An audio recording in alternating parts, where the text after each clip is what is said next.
Visuals are like plot points, you know? You don't just sort of write a story not knowing where you're going. You've got specific points you're trying to emphasize. Same thing with color. Color makes you feel a certain way. You know, pink, reds, greens, purples, all have an emotional effect on human beings. So you want to direct that color in service of the story you're trying to tell. You want the final product to be valuable. You want it to be something that you can be proud of and something that is valid as an art form. As an art director, you try to make sure the game is consistent. You try to make sure that, you know, we're using color and shape and lighting to all enhance the particular story we're telling. We want to make sure that everything emphasizes, you know, sadness, happiness, excitement, danger, low points, high points. What really puts it together is the concept. The concept art will determine the lighting and the general macro of the look. It'll give you a good framing of the level and give you the feel, which is probably the most important thing. The artist needs to get the feel of the level so he can put the appropriate details. We always go to an amazing lost civilization that we've never seen before, and that's always the challenge to come up with. This one, it's Sandlantis. It's this lost Arabian city that's in the middle of nowhere, and the hard part there is coming up with something that looks believable, that we've never seen before, but also looks historically accurate. We definitely have a lot of different inspiration, and it definitely comes from everywhere in the company. I don't think there's a single person who has managed to sit still for the whole duration of the game and just do their own thing. They'll always want to contribute to the rest of it. You got to do a lot of research into the architectural style. What are the sort of specific idioms that make something look authentic to that area? The motifs, you know, what are they doing? What are the materials they're using? The texture shader artists paint textures for the surfaces that you see in the game. They plug those into shaders, and then through the shader you can apply surface qualities like wetness or dryness or whatever you need. My team's responsible for all the weapons, props, vehicles. Anything that moves in the game is not a character, falls underneath the technical art / prop artist team. We kind of take the world that's given to us and try to add motion to it, try to add the subtleties that really sort of make an environment pop, or take a collapse and add the dust, the debris, the volumetrics, and a little more of the bang to it. Kind of like the frosting on the cake. Oh man, that was close, huh? Amy does a lot of research. The cool thing about the games is they're based in history and reality. So she always comes up with something that is real, authentic, exists in the world in terms of legend.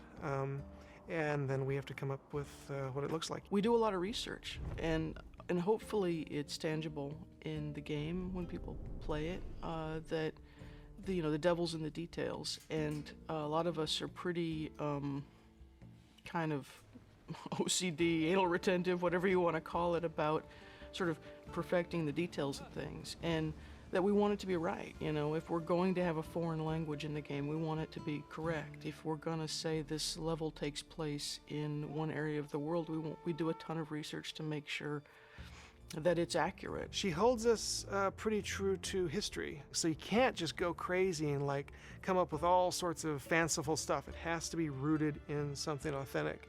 So that's the challenge in terms of making these civilizations that look incredible and amazing, but everything in there is based on something we've done research about. We use film, we use whatever kind of reference we can get our hands on to see, how have other people represented this before, and what do we want to do differently? What are our favorite elements of that? What are the things that, are like those key moments, We tend to go a little bit nuts in terms of gathering reference, in terms of talking about it, in terms of watching movies.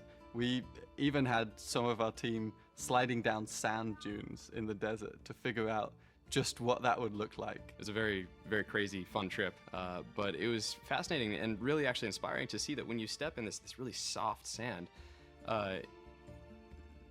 the sand flowing down the ridge actually looks so liquid, almost kind of equivalent to mercury. Like there's a little bit of viscosity to it, but it actually looks like a liquid. And so we just went out there with our cameras, got sand everywhere, and just pulled in a dozen hours of amazing reference of us diving down the dunes, of us running up and down the dunes and crawling the different ways like you would actually move if you were tired, because it was 114 degrees outside and we were exhausted. After collecting ridiculous amounts of reference, we tend to just have at it, in the sense that let's just start building things. There's definitely a degree of, okay, let's figure out the big shapes and let's figure out the big picture. But we are detail obsessed. So we sometimes go right for the details. And that sometimes isn't so bad a thing. Putting the details in the environment is actually a Naughty Dog quality, almost to a fault, you know, and you know, we actually have to stop ourselves from just putting too much. I assume Rich talked a lot about how just in depth he went to making sure that the London pub was completely authentic. And I can't say I was part of that. It would have just been just a few too many British people in the kitchen, if you will, had we all kind of ganged up and tried to create it as authentically as possible. But I certainly did witness that, and it's really nice to see whenever a Naughty Dog gets that into the details. I was particularly concerned about people in the UK feeling like this was a real place, somewhere that maybe they recognised if they travelled to the East End of London. So that was a fairly easy sell for me with my teammates. Typical bloody Yank, all talk. It felt like we'd already kind of hit the peak. How do we beat that? How do you beat so many Game of the Year awards? Like, do you even try? And yes, you definitely try. Whether you succeed or not probably isn't so important. Everybody has done such an amazing job. And you walk through the studio and you look at any monitor and you got to take a double take. And you wait, what level is that? Who's working on that again? Because it all looks so great. Uncharted is probably the most exciting IP I've ever worked on because of just the improvements in each iteration, just the improvements from 1, 2, and 3. The team continues to evolve and just get better.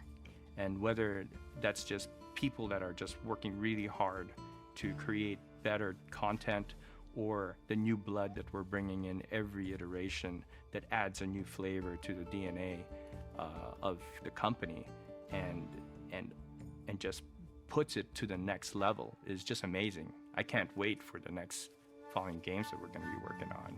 Are you my enemy, American? Drake. My name is Drake.